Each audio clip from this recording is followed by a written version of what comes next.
Hei, astăzi vom face un video, de fapt facem un tutorial cum se fac brățările prieteniei.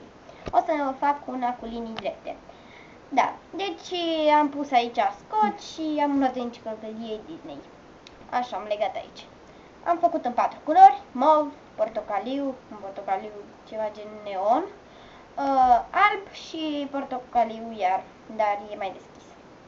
Așa, luăm primul fir, îl nodăm cu al doilea. Trebuie să știm să facem nodurile dacă vrem să iasă ceva și nodăm de 2 ori pe fiecare fir. Mov. Movul îl nodăm pe fiecare fir. Ar trebui să faceți un pic mai strâns ca să iasă ceva de brățară. Sper să înțelegeți. Așa. Am terminat cu movul, îl lăsăm deoparte și acum este portocaliul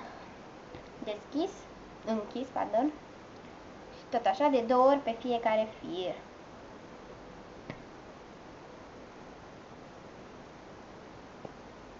Sper să înțelegeți ceva din acest video și să fie de ajutor.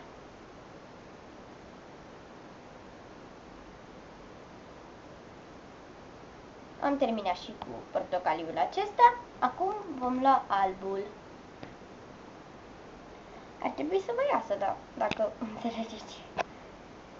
Așa. Trebuie să aveți ață și, da, desigur, ața este foarte importantă și răbdare. Trebuie să aștept ceva până...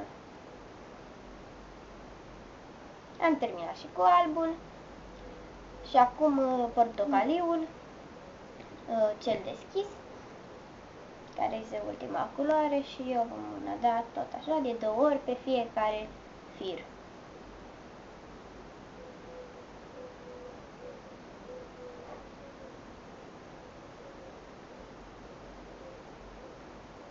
Așa. Să se mai rod o dată aici. Nu știu de ce, dar... Așa. Și acum vom lua din nou de la capăt, iar eu o să vă arăt când va fi gata. Gata. Așa arată, ea terminată. Na, mă rog, are mici greșeli, dar este foarte bună. Uitați. Am să încerc să fac mai multe tutoriale cu brățări de prietenie și un video în care o să-mi arăt colecția. Nu e chiar mare, dar cât de necesitate. Este foarte... îmi place. Sper ca să vă placă. Nu uitați să dați like, subscribe, share dacă v-a plăcut. Bye!